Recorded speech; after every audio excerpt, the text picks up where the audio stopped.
এই মুহূর্তে রাজশাহীর তানোরে আছেন সহকর্মী মওদুদ রানা, সরাসরি যাচ্ছি তার কাছে। রানা, পুরো ২৭ ঘন্টা একদিন পার হয়েছে। আজকের দিন শেষে সন্ধ্যা সমাগম এবং কিছুক্ষণের মধ্যে রাত নামবে।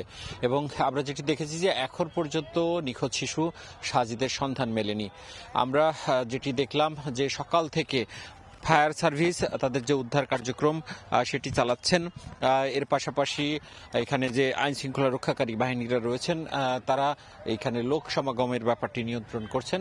সব মিলিয়ে আজকেও সারাদিনে শিশু যে সাজিদ তার কোনো সন্ধান পাওয়া যায়নি। এবং সব মিলিয়ে যারা এই সাজিদের স্বজন রয়েছেন তারা বলছেন যে এই ঘটনাটি হৃদয় বিতরক এবং তারা দ্রুত শিশুটিকে উদ্ধারের দাবি জানিয়েছেন।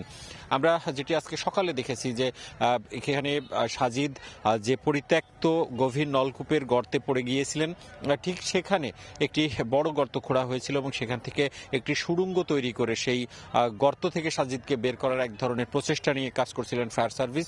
কিন্তু দুপুরের পর তারা যখন তাদের যে ক্যামেরা সেটি ৪২ ফুট পর্যন্ত নিচে নামান, সেখানেও সাজিদের কোনো আসলে অস্তিত্ব মেলেনি। এরপর এখানকার যারা ফায়ার সার্ভিস সদস্যরা কর্মরত আছেন তারা বলছেন যে যেহেতু ৪২ ফুট নিচেও সাজিদের সন্ধান মেলেনি, সে কারণে তারা বড় পরিসরে খনন কাজ করবেন এবং তারা বলছেন যে খনন কাজ ছাড়া কোনোভাবেই উদ্ধার সম্ভব নয়।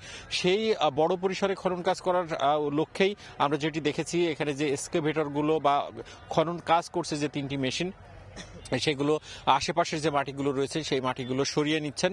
এবং দুপুরের পর থেকে সেই অর্থে কিন্তু আর যে গর্ত খোঁড়ার কাজ সেটি কিন্তু হয়নি। ফায়ার সার্ভিসের সদস্যরা বলছেন এই মাটিগুলো সরানো হলে তারা রাতে আবারও গর্ত খুঁড়বেন এবং গর্ত খোঁড়ার পর সেই শিশুটিকে উদ্ধারের যে তৎপরতা সেটি আসলে চালাবেন।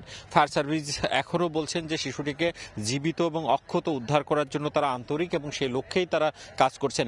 অবশ্য স্বজনরা যারা আমরা দেখেছিলাম যে সকাল থেকেই তারা আহাজারি করছিলেন, তারা প্রার্থনা করছিলেন, তারা কিন্তু এখন বলছেন যে কোনো মূল্যে তার সেই শিশুকে উদ্ধারের দাবি করছেন।